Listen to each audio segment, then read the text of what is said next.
Prologue. A fire that would not burn. On the night before the tourney at Ashford Meadow in the second year of the reign of King Darren II, a tall young man sat at a fire he could not get to burn. The wood was wet. The smoke went straight up through the wet leaves overhead and went nowhere.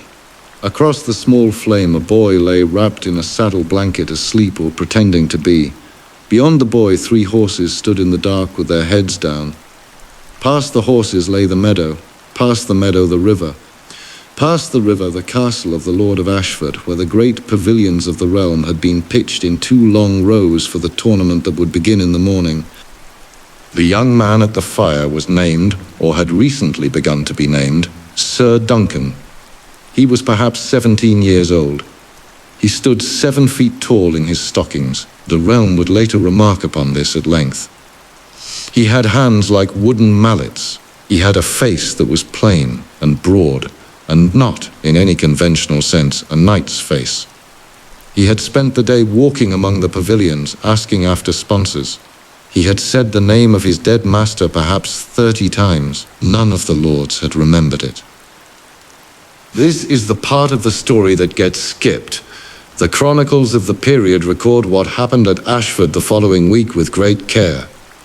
The trial, the Kingsguard riding against 6 unknowns, the death of the heir to the throne. They do not record the night before. They could not have. There was no one there to record it.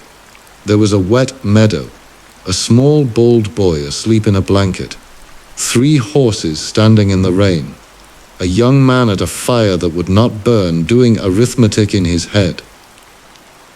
The arithmetic was this. His master, the man who had raised him, had been a hedge knight named Sir Arlen of Pennytree. Sir Arlen had ridden for 40 years. He had won nothing of any consequence. He was a drunk and whored. He had been a hard man to know and had kept few friends. He had died 3 months earlier at the age of 59 of a chill caught on the side of a road no one used, in the arms of the boy who had been his squire. These were facts. The boy at the fire did not flinch from any of them. The boy spoke once into the smoke, perhaps to the sleeping squire across from him, perhaps to himself. He was good to me. I wasn't his family, but he kept me like I was. He raised me to be an honorable man, and all these noble lords can't even remember his name. His name was Sir Arlen of Pennytree, and I am his legacy. On the morrow, we will show them what his hand has wrought. It is the most important sentence he ever spoke. He said it to no one. He did not know it was important. 12 years would pass before he understood what he had decided that night. 40 more would pass before the consequences were finished playing out. The young man would die at 69 in a fire at a place called Summerhall, leading children out of a burning hall. The decision he made beside the small green flame at Ashford would be the seed of everything that came between. To understand why, one must back up 300 years. Chapter 2. The Country the Dragons Made. Westeros, the country through which Duncan had been riding, had been made by dragons. This is not a metaphor. 300 years before the boy sat at his fire, the continent had consisted of 7 independent kingdoms, each with its own king and its own laws and its own ancient grievances against the other 6. The wars among them were so old that the wars had stopped being about anything. They had become a kind of weather. Then a man came across the narrow sea with 2 sisters and 3 dragons. His name was Aegon Targaryen, and he came from a small island called Dragonstone, where his family had been hiding for 100 years after the great empire that had bred them, the Valyrian Freehold, had blown itself apart in a cataclysm called the Doom. Aegon was, by most accounts, a quiet man, tall. He did not laugh often. He gave few speeches. He landed at the mouth of the Blackwater, put up a small wooden tower on a hill, and announced to the 7 kings of the continent that they would bend the knee or burn. 6 of them bent the knee. The 7th was Harren the Black of the Iron Islands, who had just finished building, with Riverland slave labor, the largest castle in the world. The castle was Harren Hall, and it sat on the shore of the God's Eye Lake, 5 towers, each the size of a hill, walls so thick that no army on earth could have brought them down in a year of siege. Harren was sitting in his great hall on the night Aegon came over the lake on the back of Balerion the Black Dread, the largest dragon ever known, and he told his sons that no man could pull him out of stone walls that thick. The dragon set the towers on fire from the air. Stone, when heated past a certain point, behaves like wax. The 5 towers of Harrenhal melted and ran. Harren and his sons died in the great hall. The hall did not survive them. The blackened ruins still stood 3 centuries later, warped into shapes that no mason could have produced and no man who looked at them ever forgot. It was the most expensive object lesson in the history of the continent. The Lannisters of the Westerlands, the only other king who had not bent the knee, met Aegon's army on a field of dry grass with 30,000 men. Aegon's 2 sisters, Visenya and Rhaenys, came down on their dragons and burnt the field. 4,000 men died. The Lannister king bent the knee. His daughter married into the Targaryen line. The conquest had taken a year. 3 dragons had done the work that an army of 50,000 could not have done in a generation. Aegon went on to rule for 37 years, and his sons and grandsons ruled after him. And the Targaryen line sat the Iron Throne for 300 years on the strength of what had happened in that 1 year. The dragons did not last that long. 130 years after the conquest, the Targaryens had a quarrel about a chair. The chair was the Iron Throne. The quarrel began with a girl. King Viserys I had named his daughter Rhaenyra his heir and made his lords swear oaths to support her. Then he had remarried and fathered sons by his second wife, and he had not chosen between the daughter he had promised the throne and the sons who, by the older laws of the Andals, had a stronger claim to it. He assumed the realm would behave as he wished. He was a kindly man and a weak one.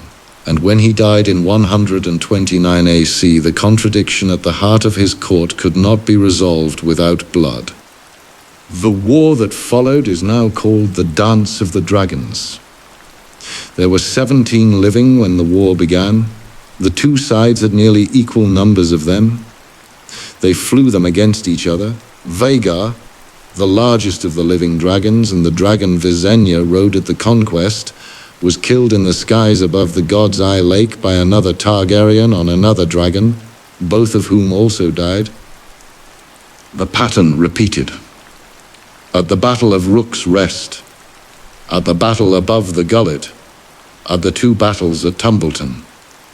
Dragons fought dragons, and the dragons died.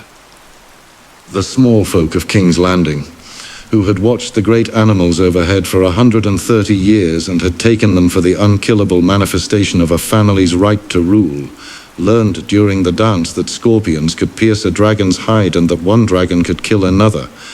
They learned in the end that the dragons were animals. By the time the war ended in 131 AC, 4 dragons remained. None of the 4 were healthy. The eggs they laid hatched into smaller dragons. The smaller dragons hatched smaller still. By the time of the great-great-grandchildren of the Conqueror, the dragons being born in the Red Keep were the size of cats. They could not fly. They lived a few years and died. The last of them died 56 years before the boy sat at his fire on the meadow at Ashford. It was the size of a small dog. It had been kept in a chamber under the Red Keep, fed by terrified servants, regarded by the kings as a kind of grim relic. It died on a morning in late winter, and no one wrote anything about it. There was no proclamation. The men who had ruled by it went on ruling. This is the political fact that the rest of the story turns on. The Targaryens still had silver hair. They still had violet eyes. They still demanded the deference owed to a family that had ridden dragons. But the dragons were gone. The thing that had made the family's authority real was gone.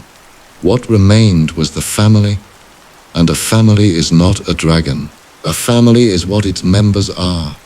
And the Targaryens, 56 years on, were beginning in slow and terrible ways to discover what they were without one. Some of them were finding out well. Some of them were finding out badly.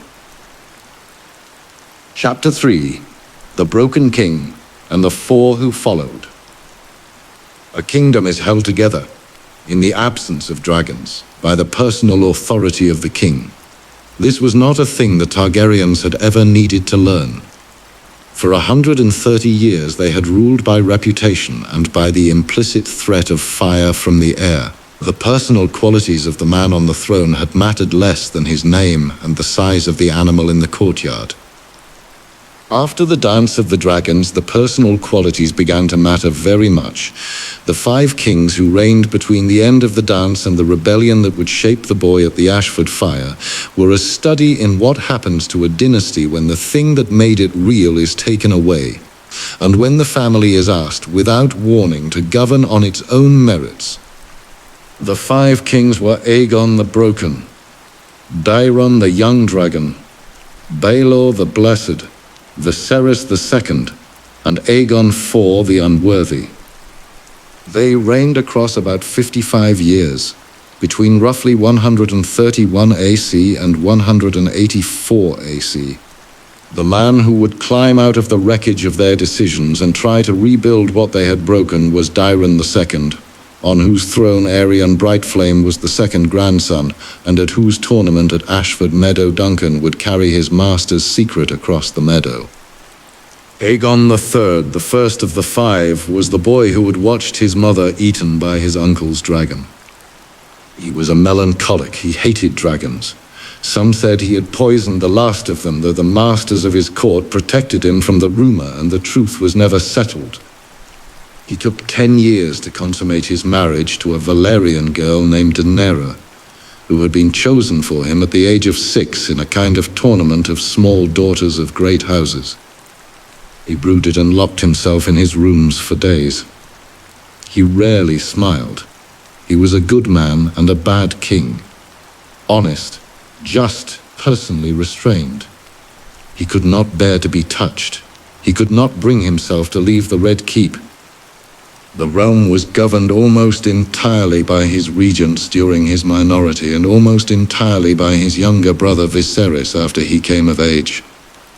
He died of consumption at 36. The last dragon died during his reign. Aegon III left 2 sons. The first was Daeron. He took the throne at 14. He was beautiful, charismatic, brilliant in the saddle, brave to the edge of folly. He wanted to do the one thing his great-great-grandfather Aegon the Conqueror had failed to do. He wanted to add Dawn to the realm.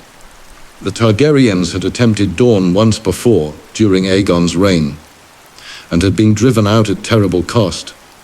The dragon Meraxes had been killed there, shot in the eye by a scorpion bolt over Hellholt. Daeron, who had no dragon, decided he would do without one. He was 18. He invaded Dawn on horseback with an army of 40,000 men. He won. He took Sunspear in 3 months. He sent home a chronicle of his victory called The Conquest of Dawn, which became the most popular book in the realm. Any literate boy in the next 40 years could quote from it. He installed garrisons in the Dornish castles and rode home in triumph at the age of 19. Within a year, the Dornish rose. They picked off the garrisons one by one. They killed the men Daeron had appointed to govern them, and they did it slowly, in their own ways, with their own weapons. Daeron rode south again. This time he did not win. He was killed under a peace banner, murdered, his men said, by Dornish treachery. At the age of 18 or 19, depending on whom you asked. He had reigned 4 years. He left no son. The crown went to his brother Baelor, who was so different from him in every measurable respect that it was difficult to believe the same parents had produced both. Where Daeron had been a soldier, Baelor was a septon. He was pious, he was gentle, he fasted, he prayed. He walked barefoot to Dorne to free the highborn hostages his brother had taken and negotiated a peace with the Dornish prince that returned what Daeron had won by sword. He pardoned his brother's killers. He shot his 3 sisters, including the one he had been forced to marry as a child, in a tower called the Maiden Vault, on the grounds that the sight of them tempted men to lust. He converted, or tried to convert, every man within his reach to a stricter form of the faith. He fasted until his hands shook. He fasted longer. He fasted in 171 AC for 41 days, and on the 42nd he died. Some said his uncle Viserys, who had served as hand to him as he had served as hand to the young dragon and to the broken king before him, had at last lost patience and poisoned him. Others said Baelor had simply prayed himself to death. The historians cannot be certain. What is certain is that Baelor had never consummated his own marriage. He had been unable to bring himself to touch his wife's sister, whom he had imprisoned for her own purity. The throne passed to that uncle. Viserys reigned for 1 year. He was old. He had been doing the actual work of governance for 35 years, shadow ruling for 3 nephews who had between them produced the most disastrous run of monarchs the dynasty had yet seen. Now, at the age of 49, the formal authority finally fell to him. He used it to undo, where he could, the worst of his nephew's decisions.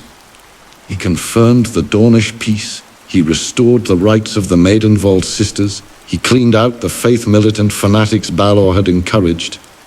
He worked himself into the ground. He died after a year and was succeeded by his son. The son was Aegon the Fourth. Aegon the Fourth is, by every measure the masters use, the worst king the dynasty produced. He was a glutton and a lecher. He ate himself to the point that his legs could no longer carry his own weight. He kept a series of mistresses in a kind of rotation so famous it was tracked by the gossips of the court like a sporting season. He fathered children, legitimate and illegitimate.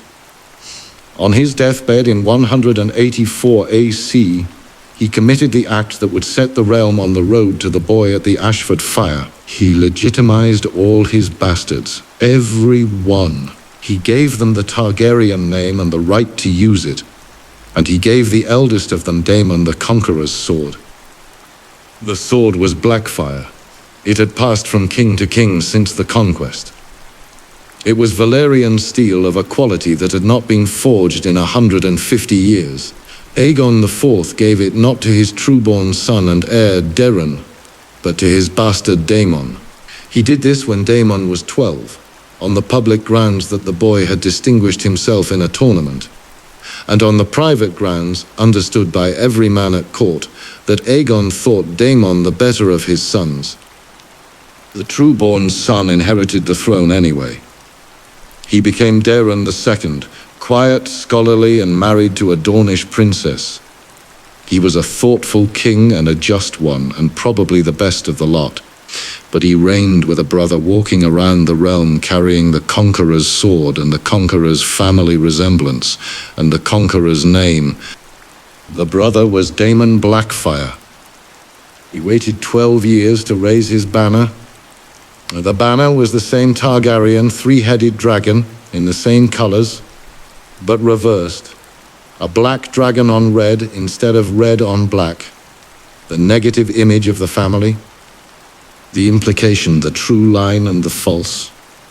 Half the realm rode out for him, half rode out against him. They met on a field that was not yet famous, that had no name, that was a field of grass, in the late part of the year 196 AC. By sundown of that day, the field had a new name. It was at this battle that the master of the boy at the Ashford fire took the wound in his thigh that would never close clean. 12 years later, Baelor Breakspear would be the sole person to recall that Hedge night. It was a battle worth telling on its own. Chapter 4. The Field. The battle that became the Redgrass Field was the largest fort in Westeros since the Conquest. Both sides have been variously accounted. The most reliable estimates put the number of men in the field that morning at somewhere between 40 and 60,000, of whom 10,000 died in the day's fighting. It was fought in the late part of 196 AC on a field somewhere in the rough country between King's Landing and the southern Riverlands. The exact location is not preserved in the chronicles, which says something in itself about the nature of the war. The Blackfires won enough of the affection of the small folk that no village wanted to be remembered as the place of the slaughter. To understand the battle, one must understand the men in it. The pretender was Daemon Blackfire. He was 31. He carried his father's sword, which was also the Conqueror's sword. He rode a destrier called Foe's Blood. He had with him his two eldest sons, Aegon and Aemon, who were twins, and who were perhaps 15. He was tall and golden-haired, and the small folk who had seen him liked him better than they liked his half-brother on the throne. He was, by most accounts, what a king was supposed to look like, and this was a not insignificant part of why he was in the field that day. The realm had spent 2 centuries learning to take the appearance of a Targaryen at face value. His commander on the right was his half-brother, Aegor Rivers, called Bittersteel, a sour, quick-tempered man who had been raised at court alongside Daemon and had hated his other half-brother Bryndin, called Bloodraven, since they were both boys on account of an old dispute over a woman they had both wanted. Bittersteel had bound himself to Daemon's cause as much from his hatred of Bloodraven as from any claim. He was perhaps the finest field commander either side could field. He had at his hip a sword called Blackfire's twin. The smaller Valyrian blade his father Aegon IV had given him in life, Bittersteel having received the lesser sword. Daemon the greater, he had not forgotten which sword he had not been given. His other key commander, the one missing on the eve of the battle, was Sir Quentyn Ball, called Fireball, the master-at-arms of the Red Keep who had defected to Daemon's side and led the early successes of the rebellion. Ball had killed Lord Lefford at the gates of Lannisport. He had defeated Daemon Lannister in the field. He had killed all of Lady Penrose's sons but the youngest, whom he spared as a courtesy. He was the Pretender's most fearsome captain. On the evening before the great battle, while watering his horse at a stream, he was killed by an arrow shot by an archer no one ever identified. Some said the archer was Bloodraven himself, who could shoot the eye out of a swallow at 100 yards. Some said it was a common bowman who had recognized Fireball's surcoat and taken his shot. The arrow did not care. Daemon woke on the morning of the battle 1 general short. On the Loyalist side, the king's 2 younger half-brothers commanded. Baelor Breakspear, who was 26, was Prince of Dragonstone and the realm's most respected knight. Maekar, who was 22, was prickly and had something to prove. The hand of the king, Lord Hayford, rode with them. The plan was straightforward. Maekar would hold the center against whatever Daemon's main host could throw at it. Bloodraven's company of archers, the Raven's Teeth, would seize the high ground of a ridge called Weeping Ridge before the battle joined. Baelor, with a host of Stormlanders and Dornish spearmen, would come up from the south and strike the Blackfire rear once they were committed. Hayford did not survive the morning. He was killed in the early melee by a Reach Lord named Gorman Peak, riding for Daemon. Ser Arlen of Pennytree was at his lord's side when Hayford fell. Ser Arlen's nephew and squire Roger of Pennytree was also there. Roger was killed in the same minutes. He was a boy of perhaps 19. His name appears nowhere in the chronicles of the battle. He would in later decades be the reason an old hedge knight riding on a road would stop his horse for an orphan in an alley. Chapter 5. The Trial and the Consequence. This was the 300 years leading up to a seemingly insignificant boy at a fire and a forgotten old man to his grave. The dragons that died, the kings who failed, the bastard who came within an arrow's flight of the throne, the hedge knight who took a wound at Redgrass and limped into King's Landing 11 years ago and left with an orphan squire. The boy at the fire didn't know what the morrow held, or the days and years after. He knew only that the wood was wet, that the smoke was rising in a column through the leaves, that the great pavilions of the realm stretched in 2 long rows across the river, and that he had 3 horses and a chest of dented mail, and no name anyone in those pavilions had heard. By the next afternoon he would have struck a prince of the blood. By the day after that he would be on trial for his life. The prince was Aegon Brightflame. The provocation was a puppeteer girl whose finger Aegon had broken because her dragon had lost a fight to a knight. Duncan saw it and put his fist through the prince's mouth and his boot into the prince's ribs. The men of the realm pulled him off. Aegon called for the trial of 7. The trial of 7 had not been called in 100 years. Duncan needed 6 men to ride beside him. He found 5. Lionel Baratheon, the Laughing Storm, came for the glory of riding in a trial of 7 that had not been seen in living memory. Robin Riesling came because Lionel did. Humphrey Harding and Humphrey Beesbury, who came because Aegon had wronged Harding's sister. Raymond Fossaway, who took his knighthood that morning on the field from Lionel's sword, because his cousin had abandoned him and there was no time to find another. 5 men. Duncan needed 6. He stood before the lords of the realm with his hat in his hand and asked.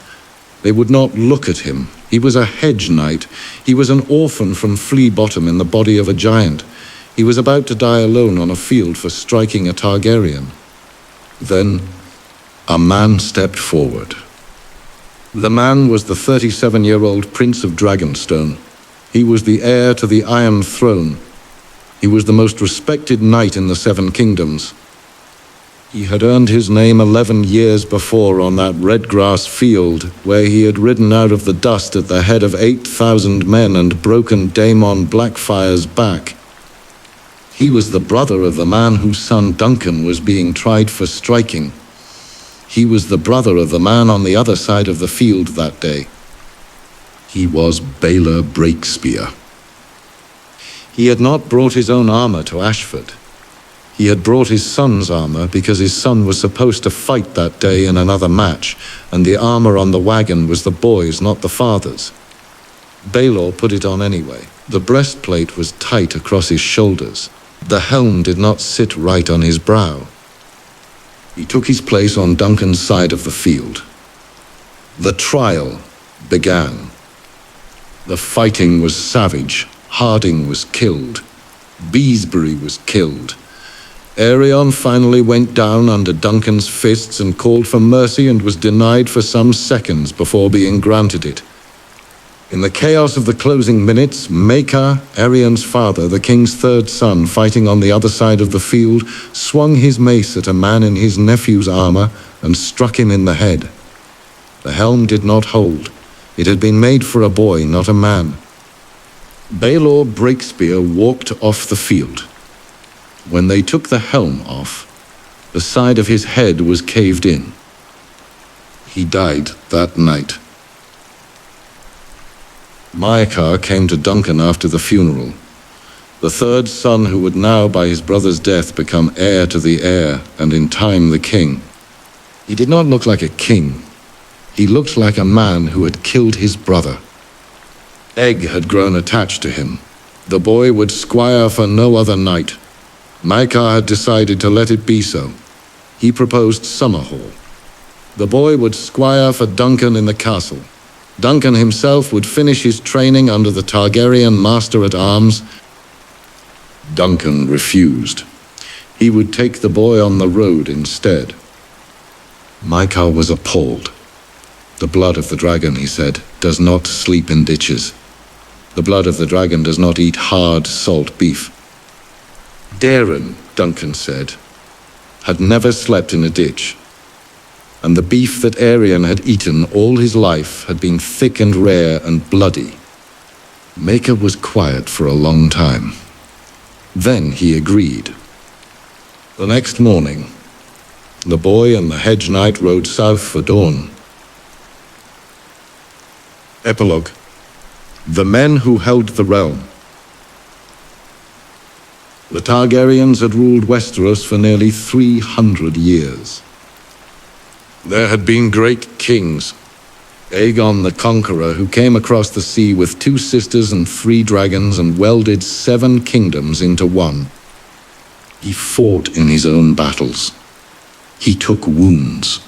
He understood that the throne he had made was a thing he was responsible to, and not a thing that was responsible to him. Jaehaerys the Conciliator, who sat the Iron Throne for 55 years. He codified the laws of the realm. He ended feuds older than his great-grandfather. He gave the small folk their first stretch of peace longer than a man's memory. And then there was Daeron too, who ended the wars with Dawn by marrying a princess instead of burning a city. He understood that there were things even dragons could not solve, and that some of those things could be solved by men sitting at a table. These were the men who had carried it. Then came Aegon the Unworthy, and the men who came after Aegon the Unworthy did not carry it, and the men in line for succession were not carrying it. Maekar himself, who had killed his brother by accident on a hot afternoon at Ashford, only half carried it, enough to send his worst son into exile, not enough to keep his sons from becoming what they had been allowed to become. The dragons had been gone for 40 years. The realm had forgotten what the dragons had been for. The dragons had not been there to rule the small folk. The dragons had been there to remind the men on the throne that they were not gods. A man on the back of a dragon is still a man. He bleeds. He falls. He answers to the thing he has set himself above. Without the dragons, the men on the throne forgot the answering part. Baelor Breakspear had not forgotten. He did not have to be on a field that afternoon. He did not have to put on his son's armor. He did not have to ride against his own brother. He did not have to die. But a Hedge Knight did something worth standing for. And the Prince of the Realm understood that if he did not stand for it, no one would. This is what the dragons had forgotten. This is what the boy on the road learned. When the boy became king, he passed laws to protect the small folk from the worst abuses of their lords. He raised the standing of the common-born in the courts of the realm. He pushed reforms that, 2 centuries earlier, would have been enforced by dragons. The dragons were gone. The lords resisted. There were rebellions. He put them down. He kept pushing. He pushed for 30 years. Toward the end of his life, he became convinced that the only way to finish the work was to bring the dragons back. He gathered 7 dragon eggs. He chose Summerhall. On a spring night in the year 259 AC, he attempted the ritual that would hatch them. The fire took everything. It took the king. It took his eldest son, Duncan the Small, named for the giant who had carried his father across the realm. It took the giant himself, who died trying to pull the boy he had raised out of the flames. Out of those flames, that night, Rhaegar Targaryen was born. 23 years later, the dynasty would fall. But for 40 more years after Ashford, the realm endured. Not because of dragons, because of men. A prince who chose his armor. A Hedge Knight who lived to the code instilled in him by an old man. A boy who chose his road. The rest of the story belongs to them.